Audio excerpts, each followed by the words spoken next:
of light. This is Mauna Loa, right? The volcano called Mauna Loa. This is the lava flow that happened in 1881. Now, if you guys take a look, it seems like one tree seems to be dominating the landscape, growing on top of this lava flow, right? That tree is called the Ohia Lehua tree. It is the first tree to grow out of the lava flows once the lava cools. And fertility. His name is Lono.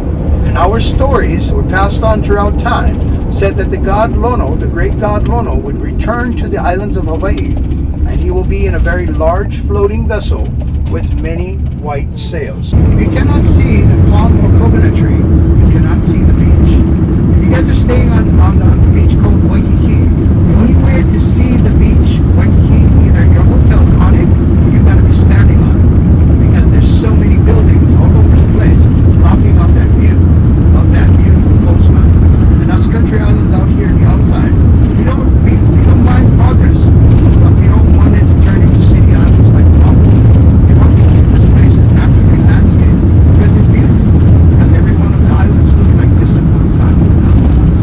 But that was just some of my things that I'm glad that you guys were asking, taking the time to ask questions about what you guys were viewing. So the darker the lava flow, the closer to our time it is. Right? The lighter in color, the older. Получается, извержение вулкана было вот с горы. Эту дорогу они расчистили. И вот так лава шла. Деревья, какие смогли, выжили. Траву выжгла. И ушла лава в океан. С какой мощью все здесь горело. Dude, we can't do that right now. A lot of those restaurants and businesses went out of business. And basically, some of them that are trying to get back into business are trying to find different venues that they can use and stuff like that. So we're still bouncing back from the pandemic. I'm sure many places around the world is feeling the same thing here in Hawaii. But I'm glad to have shared one more significant spot about Hawaii. Punaluu Sweet Bread Bake Shop. Now, thank you guys once again for waiting for me and stuff like that. Just waiting for my fried chicken to get done. Don't worry about it, guys. I'm gonna have a lot of time to eat it while you guys are out there exploring and stuff like that. So you guys enjoy it. What we're gonna do right now is we're gonna go to the Black Sand Beach. Okay, the one that's part of our itinerary list, and pristine Black Sand Beach. Now, this beach is called Punaluu Black Sand Beach.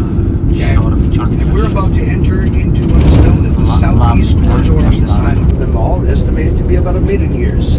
Maui is 2.3 million years. Oahu is 3.5, and Kauai is 5 million years old. All right, that's the estimated ages of the islands within the state of Hawaii itself. But we're about to enter into this part of the island where now we're actually in view of the volcano that you came here to see. Right?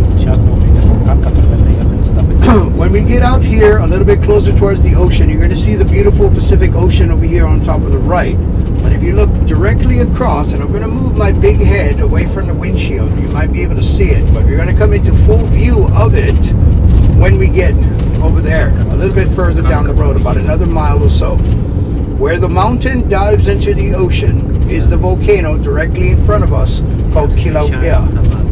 Kilauea is the youngest volcano here on this island and also considered the most active here in the state of Hawaii. Okay, it's been consistently doing things year after year.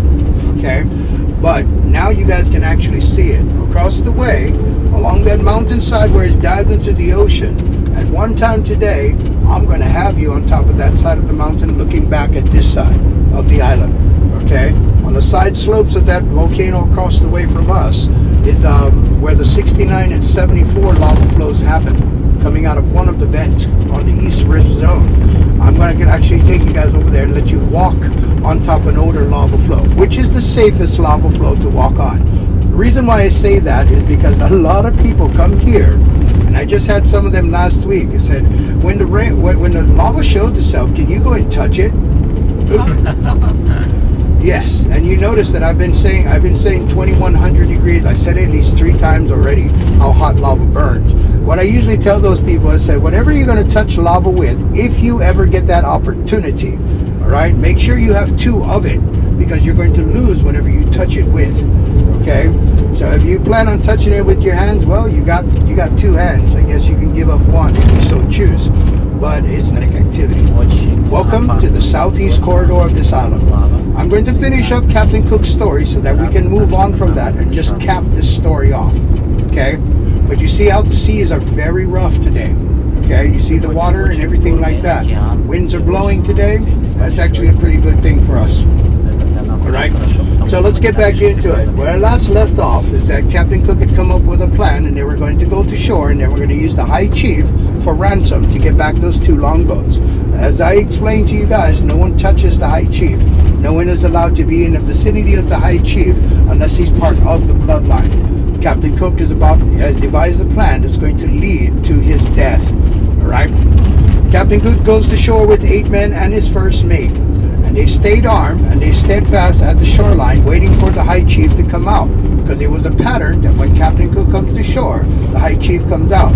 He's going to use this pattern to his leaving these islands now. We have just shaken the hornet's nest here. Alright, so they all start making their way back. Some of them are hurt pretty bad. Captain Cook and the first mate are the last 2 to return towards the longboat. Captain Cook is clubbed in the back of his head before getting to the longboat, and he falls to the ground. But he did not die immediately. It would be the wound that he would succumb to, but he was able to get one last order. He told his men, every one of you get back to the ship, prepare the ships for being to land, farming, gathering, and all of these kinds of things inside this area. And that's one of the things that makes it culturally safe. Now I can explain to you what this teacher shared with me. Some land. Sometimes that piece